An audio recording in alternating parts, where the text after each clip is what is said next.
Ito naman mga boss, para naman sa mga naghahanap dyan ng PCX 160, ito meron silang available dito na CBS version tsaka ABS version. Yan, so ABS version ba itong isa? CBS version pala ito, pareho mga boss, no? Yan, sa mga naghahanap dyan, pareho din lang kulay, parehas ding glossy gray. Alright, so itong isang to mga boss, kung mapapansin nyo, wala siyang presyo, for pricing pa siya, pero pwede nyo itong applyan kung sakali. Tapos ito namang isa, may presyo na siya, papakita ko sa inyo. So dito muna tayo sa may presyo, no? Sa price niya before mga boss, no, nagkakaalaga siya ng 134,890.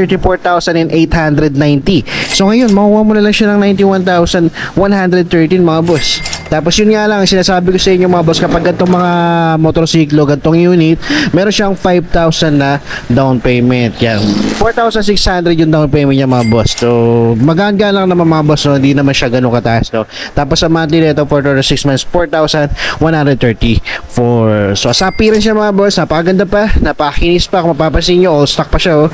Visor niya, headlight niya, ang ganda pa ng kondisyon, wala pang basag, napakakinis pa. Front fender ganun din. Tapos sa gulong niya, napakakapal pa, mirror niya na dito pa. Tapos sa seats niya lang niya mga boss, aftermarket na yung cover.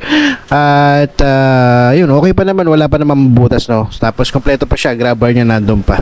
So overall mga boss, tong PCX na to, okay ito para sa akin, no? So check nyo na lang kung sakali. So dito naman sa isa, ito yung walang presyo, for pricing pa, pero pwede nyo applyan.